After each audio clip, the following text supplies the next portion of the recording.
Hello and welcome to Unit 1 in our Intercession New Mexico History course. This unit will cover what is history, how we study history. We'll also introduce ourselves to one another and get started with the class timeline on Tiki-Taki. So there's a lot of kind of nuts and bolts getting used to how the course runs on Brightspace, getting to know each other and start to build a classroom community. And we're also going to start to use the tools that we'll be using for our course over the next 2 weeks. Importantly, in terms of the content, is the What is History activity. So that activity will ask you to read a couple of articles, one of them being the first chapter in our textbook, as well as watch a couple of short videos on the nature of historical study, the kinds of questions historians ask of the past, why history is not set in stone, why historical interpretations continually change, and why that's important for understanding the best picture we possibly can of what happened in the past. So those are things that will apply to our study of New Mexico's history, over the next couple of weeks after this unit is over. Before you get there, though, you'll look at the syllabus. You will also learn to navigate the course in Brightspace. If this is your first time taking an online class or your first time using Brightspace and you have questions, please don't hesitate to reach out. I'm here to help, and I'm happy to help. So I know that Brightspace is still new for most of us here at CNM. So, again, ask questions whenever you have them. I'm happy to help you get started with our course. And don't keep questions bottled up. If you have a question, just ask. I get back as soon as I can via email or text message. And especially with the short nature of this course, it's important that you get your questions answered as soon as possible.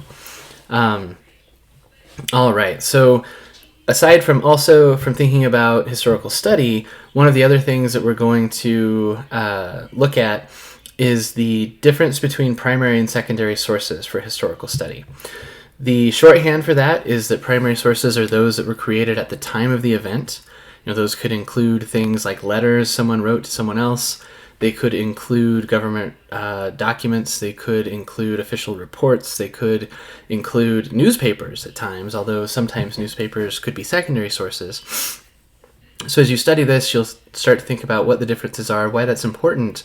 And the first thing that you'll do on Twitter for Unit 1, it's different than the regular assignment you'll have most of the rest of the course.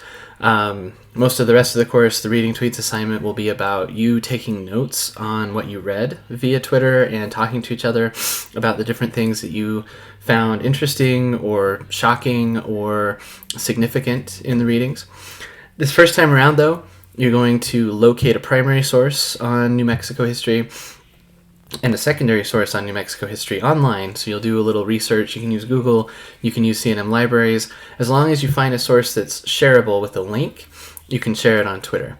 And that way you can show us, this is the primary source I found, secondary source I found, and then there's a couple of questions about that you'll answer via Twitter. So that has the purpose of not just pushing us to apply what we're learning about primary and secondary sources and distinguishing those, but also helps us get started with Twitter to make sure everybody's on the ground running from the first unit forward. So that's the purpose of that one. And then similarly, the timeline, we're going to place ourselves on the timeline.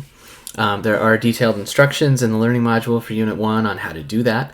There are tutorials in the timeline tutorials module. That one is found at the end of all of the learning modules for the course. So after Unit 7, there are Twitter and timeline tutorials. Please take advantage of those. Again, with the timeline for Unit 1, it's different than what we'll do for Units 2 through 6. This time, you're introducing yourself in a directed way. So I have some points that you'll have to respond to as you create your entry on the timeline. And we'll each have our own entry, so we'll see how we fit into the flow of New Mexico history as we complete that timeline this semester. So those are the big things for Unit 1. If you have questions, like I mentioned before, don't hesitate to ask. please do reach out. I'm happy to help, and I'm looking forward to a successful intercession.